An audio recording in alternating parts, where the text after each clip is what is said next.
पुढे पुढे ढकलण्याचा प्रयत्न करतायत। पण माझं एक मत आहे की ते म्हणतायत की बैठकीला आलं पाहिजे। जर या राज्याचे मुख्यमंत्री म्हणत असतील बैठकीला आलं पाहिजे तर त्या पदाचा आदर आहे, पण शेवटी काही झालं तरी फक्त बैठकीला जाण्यासाठी मी तिथं जाणार नाही, आमच्यातलं कुणी त्या बैठकीला जाणार नाही। तुम्ही मीडिया समोर या महाराष्ट्राच्या सामान्य शेतकऱ्यांसमोर तुम्ही जाहीर करा की आम्ही या दोन्ही अटी मागे घ्यायला तयार आहोत, तरच आम्ही आपल्याला भेटायला येऊ, चर्चा करू आणि त्यातून मार्गदर्शन करू।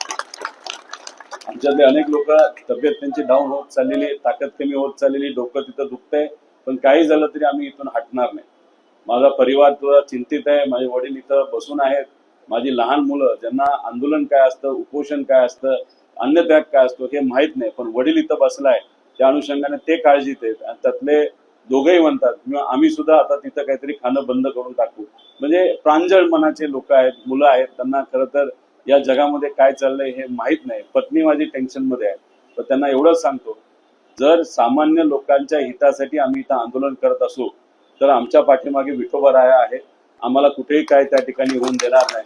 आणि जगदंबा आई सुद्धा आमच्या बरोबर आहे, त्यांनी सुद्धा आम्हाला आशीर्वाद दिला। आणि सगळ्यात महत्वाचं, शेतकरी आज आमच्या बरोबर आहेत, सामान्य लोक आमच्या बरोबर आहेत, मजूर आमच्या बरोबर आहेत।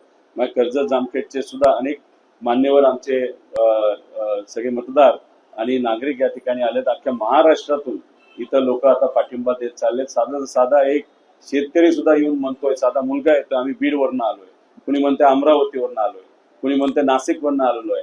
काही कुठल्याही राजकीय पक्षाचे त्यांचं घेणं देणं नाही, पण त्यांचं मत आलंय आमच्या 2.5 लाखाचं थकबाकी आहे, आमची 3 लाखाची थकबाकी आहे, आमची 1.5 लाखाची थकबाकी आहे, 50,000 दादा काहीच होणार नाही।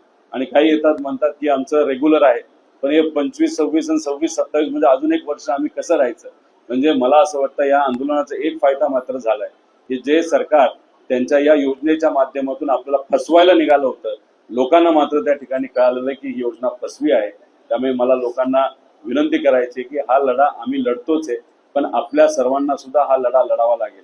खरं तर कुठल्याही सरकारी गाड्या असतील, सरकारी मालमत्ता असेल, त्याची तोडफोड करू नका, एवढीच विनंती आम्ही सर्वजण करतो। मला काही बीडच्या शेतकऱ्यांकडनं कळालं की तिथं जे शेतकरी नेते म्हणजे आपले कृषी मंत्री बीडला गेले होते, तेव्हा त्यांची गाडी शेतकऱ्यांनी कुठल्या राजकीय पक्षाला अडवली नाही आणि जाब विचारलं आम्हाला न्याय तुम्ही त्या ठिकाणी कधी देणार। मला असं वाटतं की शेतकरी आता कुठेतरी भावनिक व्हायला लागलेत आणि खास करून शेतकऱ्यांची मुलं ही भावनिक व्हायला लागली। आज भरणे मामांची गाडी अडवली, उद्या कोणाची गाडी अडवली जाईल हे आम्हाला त्या ठिकाणी सांगता येणार नाही, कुठले रस्ते अडवले जातील हे सांगता येणार नाही। आणि मलाही कुठेतरी असं वाटायला लागलंय की इथं बसून कदाचित प्रशासनाला बरंच काय असं वाटतं की सगळं नियंत्रणात आहे। त्यामुळे उद्याचा पूर्ण दिवस मी इथं असेल आणि माझ्या मनात असे अजून निर्णय त्या ठिकाणी घेतला नाही।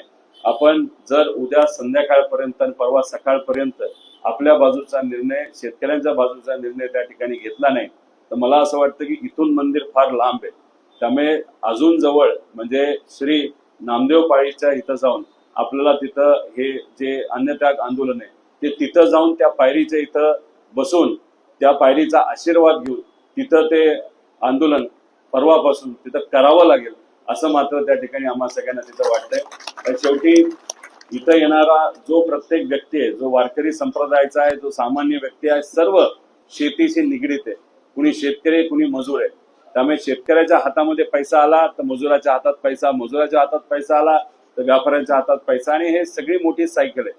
त्यामुळे मला असं वाटतं की थोडं तिथं बसलो, काही लोकांची अडचण होईल पण ती अडचण 2 दिवसाची अडचण असेल। त्यामुळे आपल्या सर्वांचं जे काही 5 वर्षाची अडचण होती कर्जमाफीची ती पूर्णपणे सुटेल असं मला तिथं वाटतं। त्यामुळे आता सरकार आम्हाला काय सांगते हे बघू, नाही तर परवा सकाळी श्री नामदेव पायरीच्या इथं जाऊनच आंदोलन करावं लागेल असं मनात आहे। अजून फायनल झालं नाही, पण शासनाकडनं या बाबतीत काय निर्णय घेतला जातो हे मात्र त्या ठिकाणी आपल्याला बघावं लागेल। आणि परत एकदा विनंती करतो, ही लढाई आपण जी लढत आहोत ती काय फक्त आमच्या एकट्याची लढाई नाही, ही सर्वांची लढाई, आणि या लढाईला सगळ्यांनाच तिथं हातामध्ये घ्यावं लागेल आणि ते तुम्ही सर्वजण घ्याल अशी अपेक्षा।